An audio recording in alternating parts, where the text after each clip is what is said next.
민수기를 살펴보겠습니다. 그들이 이제 시내산에서 하나님의 언약의 말씀 10계명도 받았고요. 성막을 세운 다음에 4개 율법의 말씀도 다 받았습니다.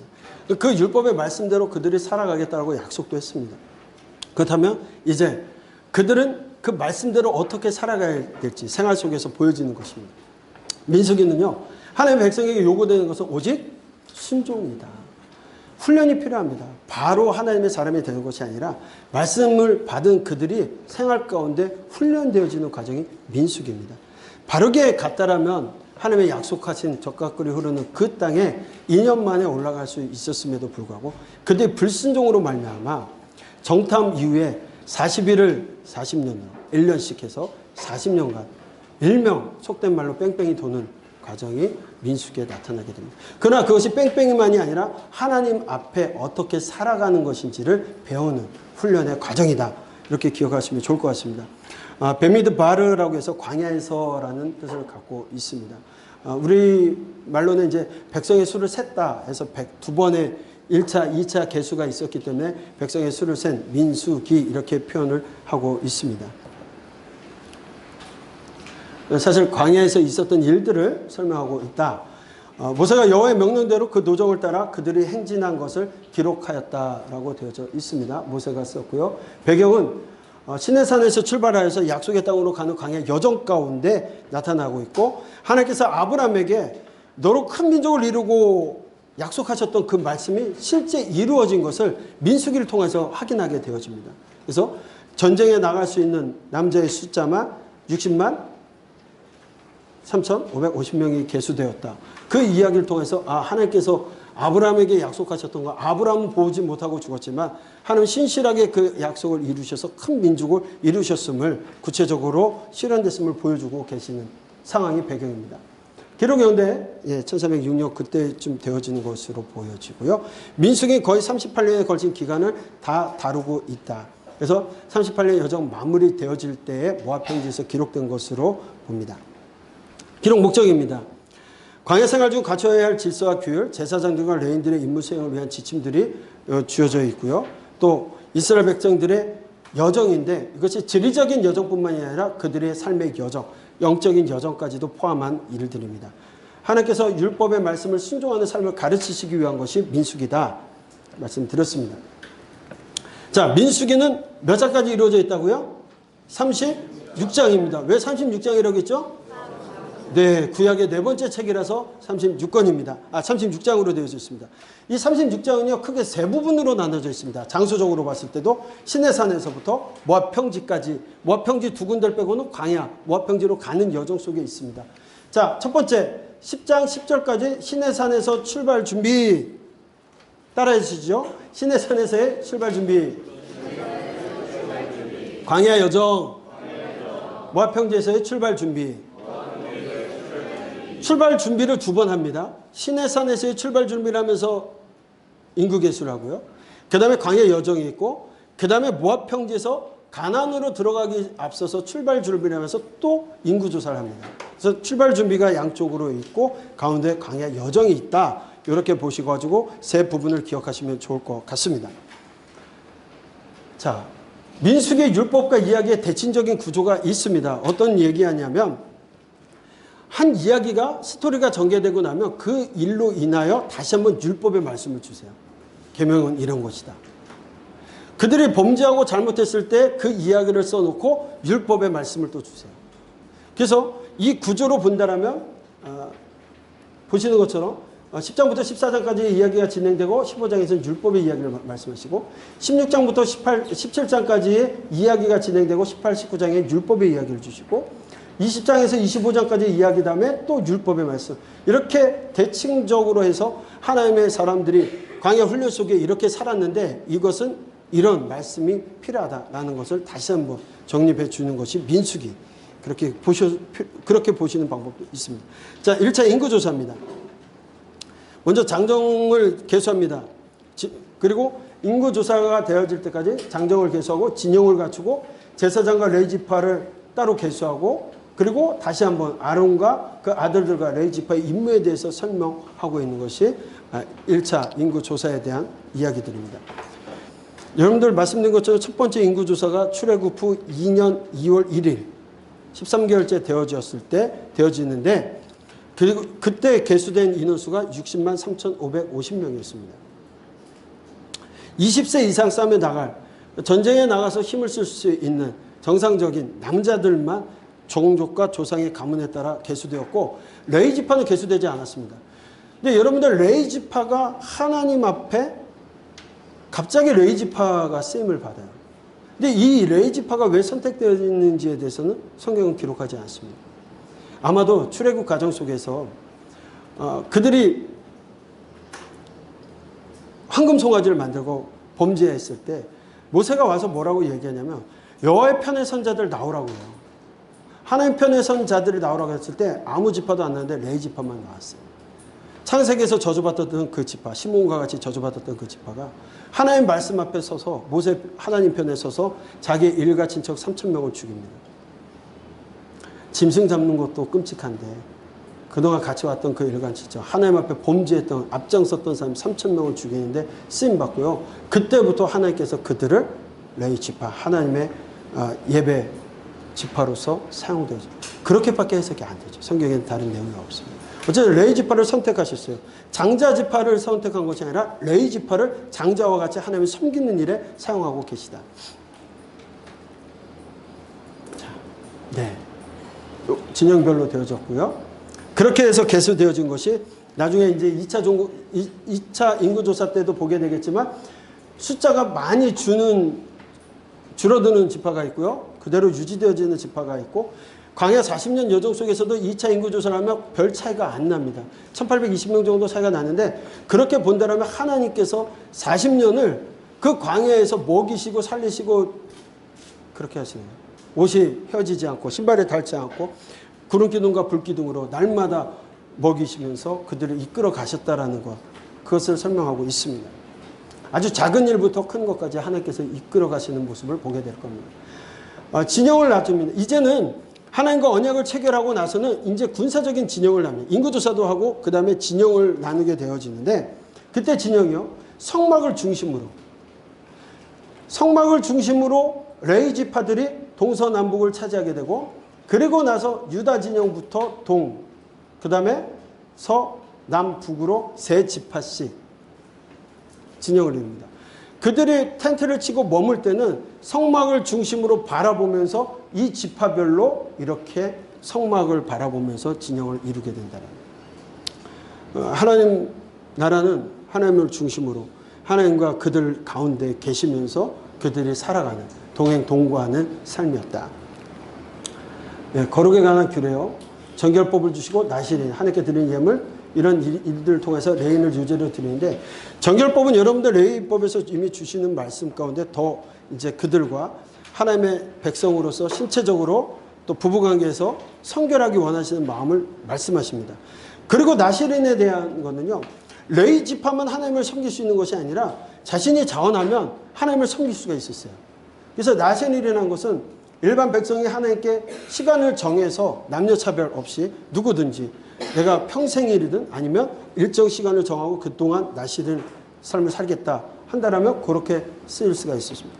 그럴 경우에 나시린은 세 가지를 금기해야 됩니다. 포도주와 독주와 마시지 말아야 되고 머리에 삭도를 대지 말아야 되고 시체를 접촉하면 안 됩니다. 거룩을 유지하면서 하나님 앞에 쓰임받기 위해서. 그런데 여러분 잘 아시는 것처럼 사사시대 잘하는 사사시대 사사들 가운데는 제일 잘하는 게 삼손이잖아요. 삼손이 이걸 다 어겨요. 그렇죠? 그건 이제 사사시대 가서 보시면 되겠지만 나시린법을 다 어깁니다. 사사시대는 하나님이 통치하시는 나라고요.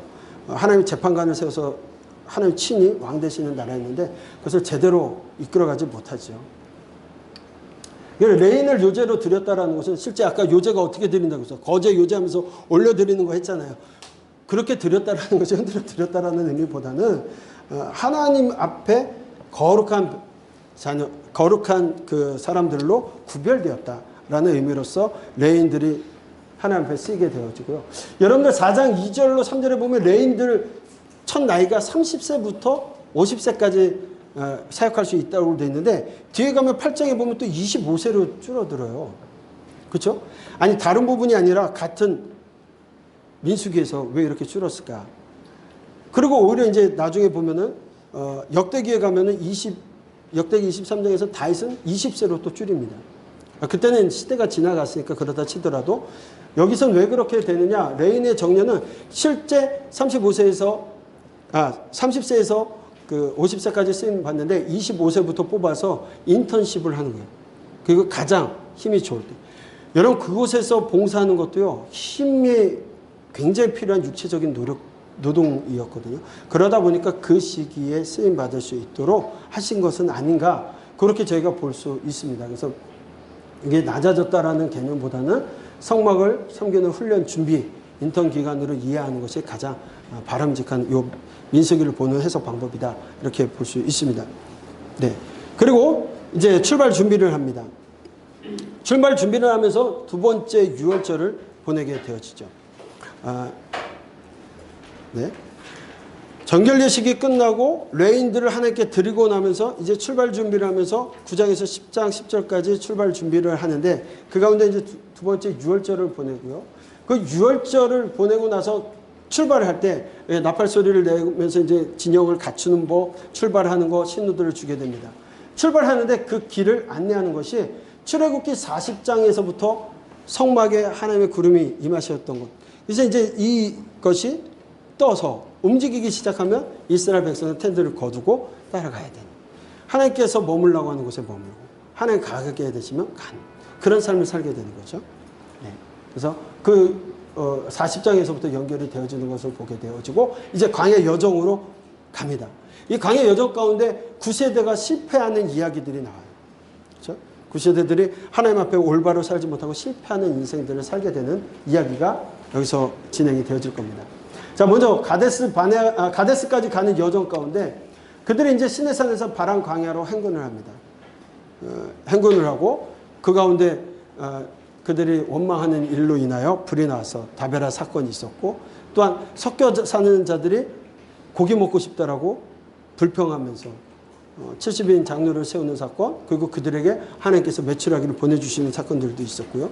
아론과 미리암이 모세를 구스 여인을 얻은 그 이야기를 가지고 비방을 했다가 미리암이 문둥병에 걸려. 아론도 같이 있었는데 왜 아론은 문둥병에 안 걸렸을까? 아론은 누구예요? 그렇죠. 대제사장이고 아마도 대제사니까 아니다가 아니라 미리암이 구체적으로 앞장서서 하지 않았을까 하는 생각들이 우리가 유추해 볼 수가 있습니다. 자, 행군을 할 때는요. 이렇게 행군합니다. 아까 성막을 중심으로 해가지고 진을 칠 때는 세 지파씩 동서남북으로 레위 지파를 중심으로 해서 서 있었고요. 행군을 할 때는 제일 앞서서 법궤가 가고요. 그 다음에 유다, 동쪽에 있었던 유다 지파가 따라가게고 그 다음에 이제 성막의 기물들, 성막을 가지고서는 게르손 자손과 무라리 자손이 가게 되어지고요.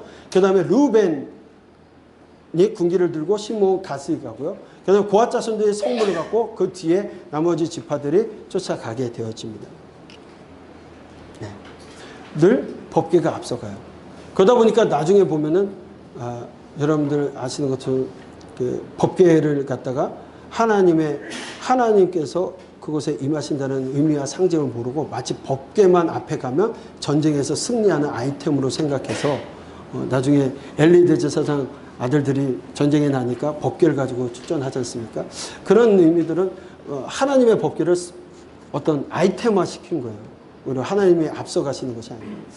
그래서 하나님께서 먼저 가 계신 이스라엘 백성을 이끌어 가실 때 하나님 먼저 가셔 계신다고 얘기를 해요. 네.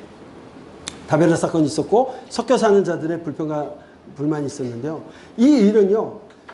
사실 안 주신 게 아니에요. 하나님께서 광야에 나와서 한 달째 됐을 때 출애굽했을 때 음식이 떨어졌을 때 뭐 주셨다고요? 만나를 주시고 메추라기를 주셨어요. 아침엔 만나를 주시고 저녁에 메추라기를 주셨어요. 만나는 이것이 무엇인고 하는 게 만나라는 뜻이고 하얀색의 가시처럼 생겼다라고. 무엇인지 잘 모르지만 거기에 뭐라고 되어 있냐면 기름 맛이 난다는 게 맛있었다라는 표현이에요. 그러니까 맛있는 거예요. 질리지 않고 맛있는 걸 주신 거예요. 그리고 고기, 단백질도 주셨어요. 근데 이들이 달라고 했던 건 뭐예요? 탐욕을 품은 자들이 불평하는 것은 잘못된 성격을 규정하는 거예요. 이들은요, 지금 음식의 기호 문제 때문에 뭐라고 얘기를 하는 거예요. 안 주신 게 아니에요. 주셨어요. 그리고 지들의 주제를 알아야지. 어디서 나온 사람들이에요? 애굽에서 뭐 하던 사람들이에요? 호의호식하는 것이 아니라 자녀가 나면 남자가 태어나면 죽여야 되는 상황이고 강에 던져서. 그리고요. 또동하는 사람들이에요. 지들이 언제부터 자유롭게 고기를 먹고 과일을 먹고 채소를 먹었어요. 이들이 얘기할 때 표현은요. 우리가 애굽에 있었으면 이것을 값없이 먹은 적이 없어요. 말버릇이에요. 하나님께서 원하시지 않는 모습입니다. 불평하는 모습들이. 불평령이 생선과 야채를 구하며 사막에서 있을 수 없는 일이잖아요.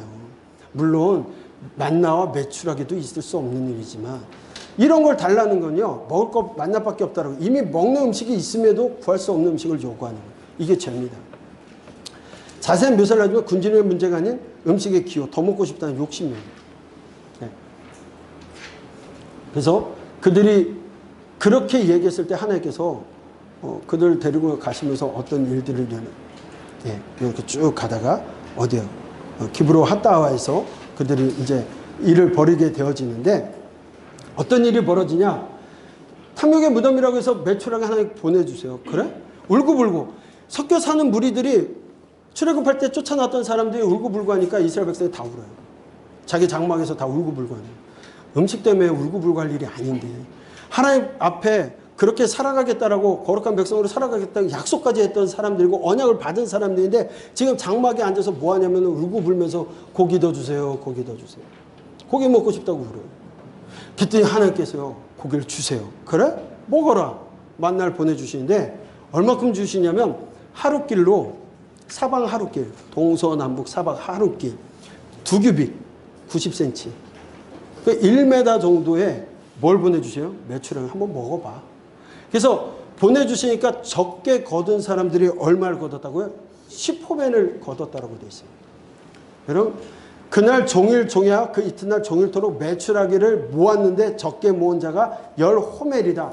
10호멜. 그런데 그것을 받았더니 이 사람들이 야 하나님 응답해 주셨어가 아니라 이 사이에 씹히기도 전에 뭐라고요? 징계를 받아요. 적게 모은 자가 10호멜이 2200에서 2300리터입니다. 어느 정도냐면요. 큰 도라무통 있죠. 우리 그 주유소 같은 데 가면 200리터짜리. 그 11개에서 11개 반 정도로 적게 거둔 사람이 그만큼을 매출하기를 얼마나 생각했을까? 야, 이거를 어떻게 지지고 볶고 어떻게 먹을까? 요 생각했을 때 이 사이에 씹히기도 전에 징계를 받는 거예요. 하나님 앞에 울고불고 강구하고 달라고 뗐었더니 주셔요. 주시는데 이것이 복이에요? 복이 아닙니까? 복이 아니죠. 내 자녀가요. 막 뭐 달라고 할 때 있어요. 기분 나쁘게 달라고 주면서도 기분 되게 나빠요. 그건 복이 아니에요. 받는 것이 목적이 아니에요. 이스라엘 백성들은 욕심을 냈어요. 결국 거기서 심판을 받습니다. 네. 그리고 아론과 미리암이 모세를 비방했던 사건들 그때 하나님께서 뭐라고 얘기하시면 모세는 온유함이 지면의 모든 사람보다 뭐하다고요? 더하다. 온유라는 것이 모세가요. 성정이 온유하다. 온유는 뭐예요? 착하고 부드럽고 저하고는 전혀 상관없는 사람의 이야기가 온유하다.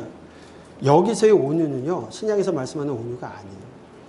모세가 여기서 온유하다는 지면의 모든 사람들과 온유하다는 것은 모세가 나로 인하여 하나님으로 인하여 지면에서 가장 고난을 받는 사람이라는 거예요. 그걸 온유라고 표현합니다. 그래서 모든 사람보다 고난을 받고 있는 사람이 모세.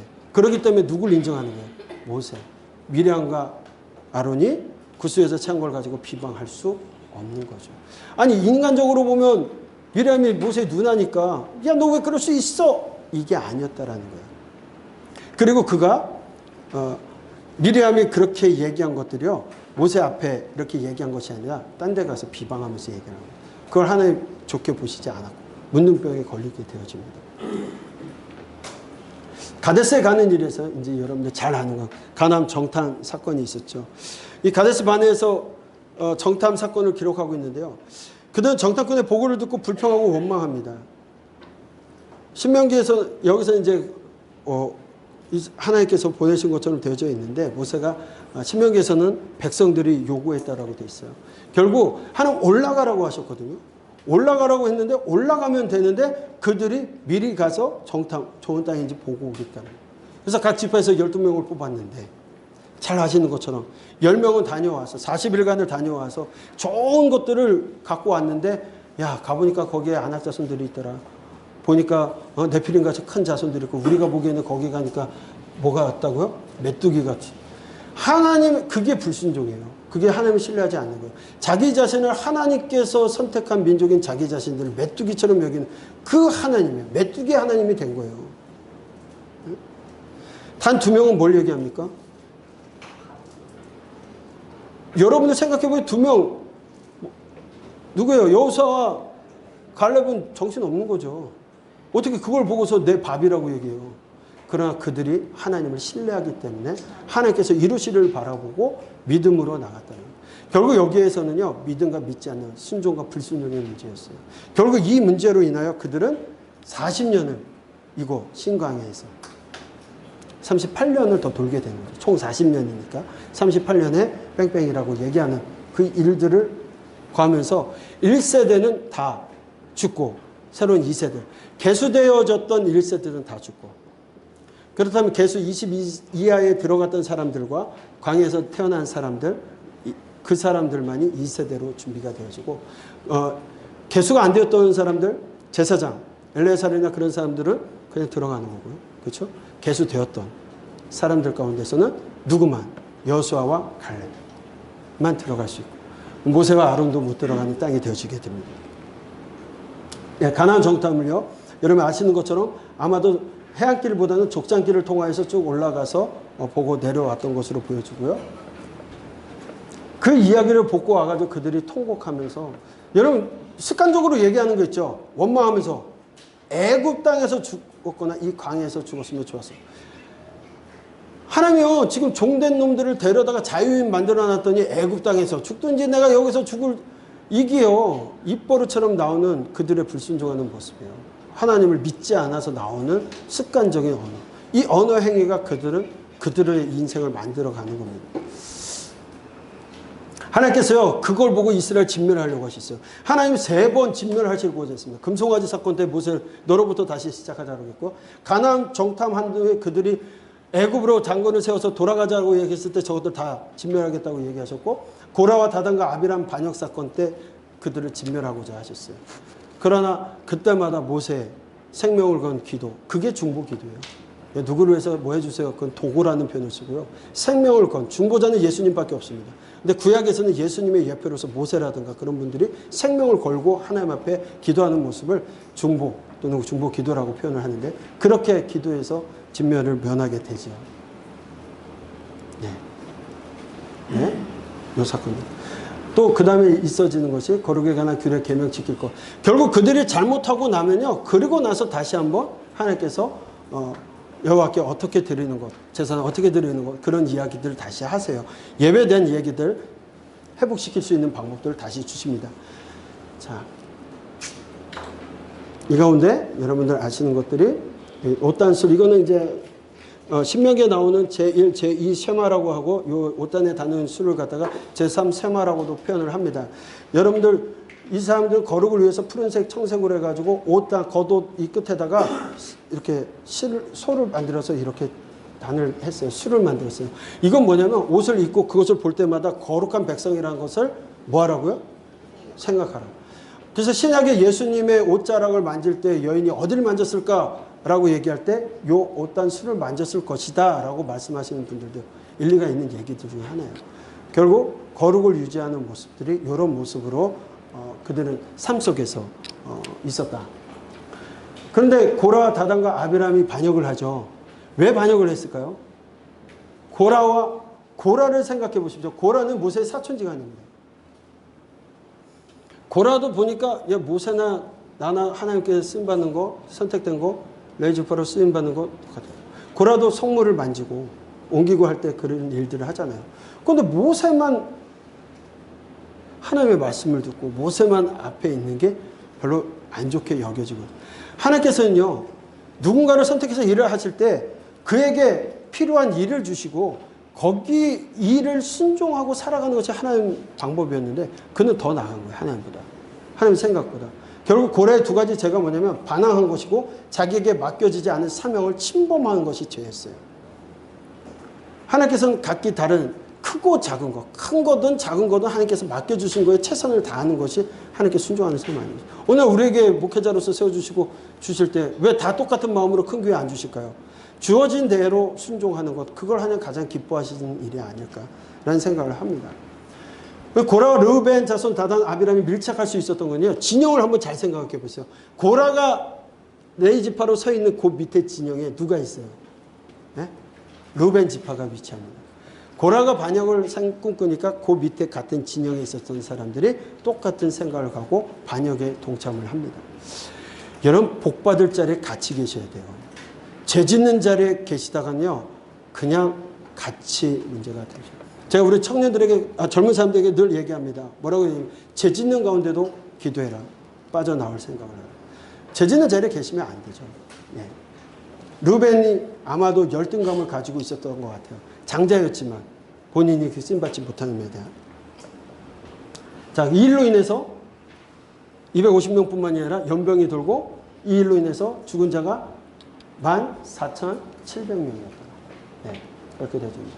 이 고라 사건이 이스라엘 백성에게 끼친 영향이 굉장히 많습니다. 일련의 가정 속에서 하나님께서 아론을 인정하시는 거. 그래서 여러분들 잘 아시는 것처럼 아론의 쌍난 지팡이 뭐라고요?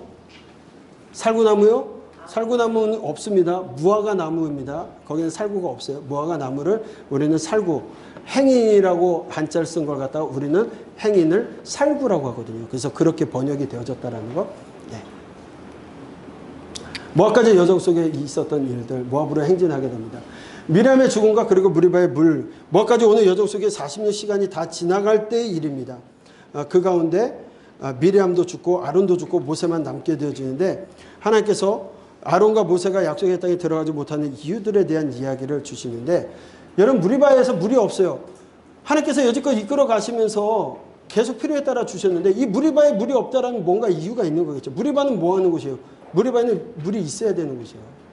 오아시스 지역이었는데 물이 없습니다. 그러면 하나님 앞에 원망하고 뭐 할 것이 아니라 뭐 해야 되겠어요? 기도해야 되겠죠. 하나님께서는요, 뭐라고 얘기해요? 모세와 아론에게 물을 주라고 얘기해요. 지팡이로 명하여서. 그런데 모세는 어떻게 합니까? 우리가 너에게 물을 주려 하면서 화를 내면서 지팡이로 반석을 두 번 쳐서 물이 나와요. 그래서 그 백성들이 다 먹어요. 그런데 그 일로 인하여 하나님께서 하나님의 거룩을 나타내지 못하고 해서 가나안에 들어갈 수 없게끔 말씀하십니다. 네, 아몬드 나무, 살구가 아니고 무화과라고 했습니까? 정정 지어주세요. 다시 한번. 아몬드 나무입니다. 야, 여러분들 그걸 또, 죄송합니다. 저 뒤에서 얘기를 해주셔서 아몬드입니다. 아몬드. 제 말이 다 맞는 게 아니에요. 잘 생각해서 들으십시오. 하나님의 물을 내는 건 누가 내주시는 거예요? 하나님께서요. 불의한 백성이지만 하나님께서는 그래도 그들에게 물을 내서 하나님의 거룩을 나타내라고 했는데 모세와 아론이 그러지 못한 거예요. 그걸로 인해서 징계를 받습니다. 모세 아론의 죄는요, 거룩한 곳, 가데스라고 하는 곳에 물이 없다라면 이 거룩한 샘물이라고 하는 그 표현인데 거기에 물이 없어요. 의미를 알아야죠. 하나님 뭔가 하시려나 보다라는 생각이 있어야 되는데 그러지 못했고요. 아무리 폐역한 백성들이지만 물을 주라고 하셨던 겁니다. 근데 화난 감정으로 하나님의 영광을 가렸어요. 저는 이 말씀을 들으면서 많이 반성을 했어요. 나의 성향 때문에 내가 욱욱 하는 것 때문에 혹시 하나님의 영광을 가리는 건 아닌가? 이스라엘 자손의 목전에서 내 거룩함을 나타내지 아니한 고로 모세 아론은 약속의 땅에 들어가지 못한다라고 말씀하십니다. 물론 모세가 우리가 물을 내랴 마치 본인이 내는 것처럼 그렇게 되어진 것도 있지만 그 모든 것을 떠나서 하나님의 거룩을 나타내지 못했다라는 거예요. 그리고 이제 요단 동편의 여정 가다가 여러분 잘 아는 것처럼 노뱀 사건이 있습니다. 이 길이요, 험난한 길이에요. 그들이 올라가는 길에 모압까지 가는 길에 왕의 대로로 갈 수 있어요. 왕의 대로 가면 좀 평탄하게 갈 수 있는데 그 길을 막습니다. 못 가게 해서 하나님께서는 또 전쟁하지 말라고 하시니까 피해 가다 보니까 그 길들이 어떤 길이에요? 험난한 길이에요. 그 길을 가다 보니까 불만불평 나올 수 있습니다. 근데 불만불평 나올 수 있음에도 불구하고 그들이 불만불평할 때 뱀이 나와서 불뱀이 나와서 그들을 물어 죽게 만드는 거예요. 그리고 불뱀의 모양을 가진 놋뱀을 만들어서 장대에 높이 달고 그것을 쳐다보는 자는 구원을 받는데요. 이게 말이 됩니까? 지금 불뱀에게 물려가지고 죽어갔는데 놋으로 뱀을 만들고 그걸 바라보면 산다고 해서 누가 쳐다보겠어요? 그러나 쳐다본 사람은 살았다라는 거죠. 여정 속에 그 장대에 높이 달린 뱀의 형상이 결국 나중에 예수 그리스도의 십자가 사건을 예표한다 말씀들을 하는데, 여러분 그런 일들이 있었어요. 하는 말씀에 어떤 내 생각이 옳고 그름을 떠나 하나님께서 말씀하신 것이 옳고 하나님께서 말씀하신 걸 지켜 행할 때 하나님께서 이루어 주신다는 거죠. 아르논 골짜기 이 길을 가다 보면 이런 계곡이에요. 지금 길이 나서 여기 가는데도요, 여기 제일 낮은 곳과 높은 곳까지 1km 이상 차이가 나는 그 길을 가는 거예요. 길도 없던 그 길. 사람들이 다니는. 돌아가는 길이 얼마나 힘들었겠어요.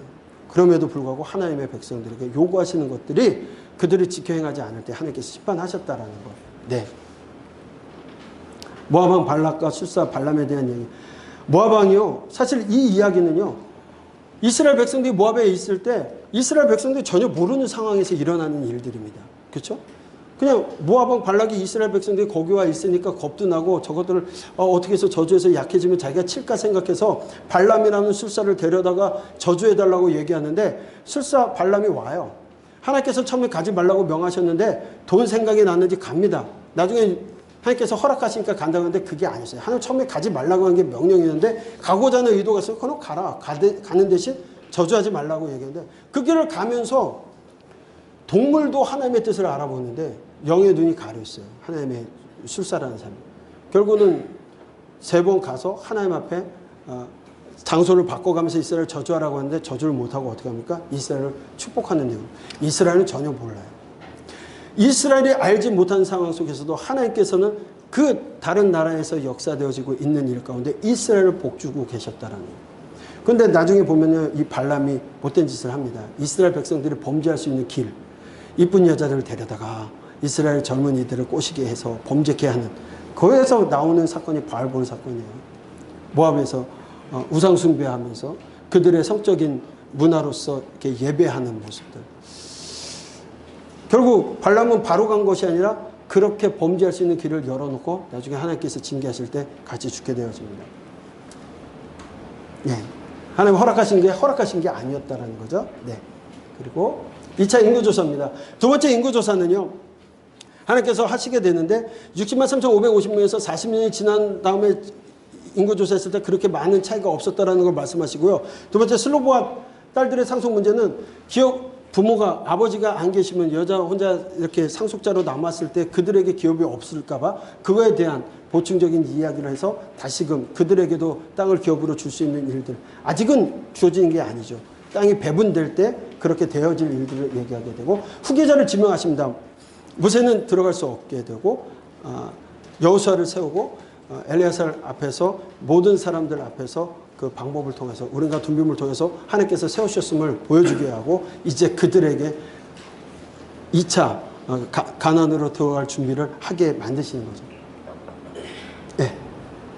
계수된 자가 다 죽고 갈렙과 여호수아만 남았다. 그리고 38년 만에 행해지고 엘리야살이 계수하게 되었는데 그 숫자가 그렇게 많이 차이가 나고요. 1820명 정도 줄어들었다.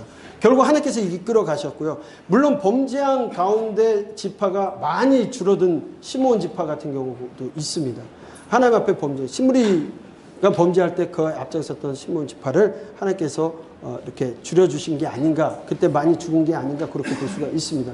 시므온 지파 인구 급격 조사는요, 1차 조사 때보다 37,100명이나 감소하게 되는데 고스비 사건 때 앞장섰던 그 지파여서 그러지 않았을까, 연병으로 많이 죽은 것으로 우리가 보고 있습니다. 네. 그리고 나서 하나님께서 다시 한번 주시는 말씀이 뭐냐면 제사와 절기와 선에 관한 규정이에요. 이제 새로운 지도자가 세워졌고 새로운 아론이 아닌 엘리야살이 세워졌어요. 그들에게 가장 먼저 하나님께서 가나안 땅에 들어가서 해야 될 것이 뭐라고요? 예배예요. 예배. 제사와 절기. 왜? 매일 주어지는 제사와 절기를 통해서 하나님을 만나는 거기 때문이죠. 하나님 공적으로 열어놓은 것이기 때문에 제사에 대한 이야기를 레위기에서만 얘기한 것이 아니라 다시 한번 말씀을 해주시는 겁니다. 그리고 서원에 대한 이야기 추가적으로 얘기되고, 마지막 요단 동편 땅을 정복하고 그 요단 동편의 세 지파가 받게 되어지는 이야기들, 그리고 여자의 재산상속법에 대한 이야기들로 쭉 되어집니다. 특별히 여러분 도피성은요, 레인의 성읍과 도피성은 하나님께서 레인들은 땅을 격으로 주지 않고 각 지파들과 함께 나눠서 그곳에서 하나님을 예배하며 하나님을 살아갈 수 있는 방법들을 가르치게끔 했는데 그렇게 나눠주셨어요. 48개의 성읍에 나눠져 있게 되어지고, 나중에 보면요, 이 사람들이 범죄할 때는 레인들이 자기 역할들 다 못해요. 예. 먹고 사는 문제 해결하려고 도망가기도 하고요. 그런 문제들이 있어지게 됩니다. 그리고 도피성은 요단 동쪽에 3개, 요단 서쪽에 3개인데 오늘날로 따지면 경찰서와 같은 겁니다. 교회 아닙니다. 경찰서와 같은 거예요. 내가 누군가를 실수로 죽였을 때 피해 복수를 당하지 않도록 도피성으로 피하면 정당한 재판이 있을 때까지 보호해 주는 겁니다. 그래서 3개는 요단 동편, 3개는 요단 서편. 어떤 지파든지 하루 만에 갈 수 있는 곳에 6개를 세워놨다라는 거. 그 정도 기억하시면 좋을 것 같습니다. 네. 민수기를 정리하겠습니다. 민수기는 레위기 율법의 말씀을 가지고 살아가는 이야기입니다. 하나님과 함께 하는 것이 무엇인지, 하나님께서 좋아하시는 것이 무엇인지를 삶으로 살아보면서 익혀가는 과정입니다. 율법의 말씀을 따라 살아가는 훈련의 과정을 기록하고 있는 책이 민수기. 하나님께서 그들에게 요구하시는 것, 민수기 순종이었다는 것, 하나님의 말씀에 순종하는 것을 원하셨다는 것, 그것이 민수기의 이야기입니다.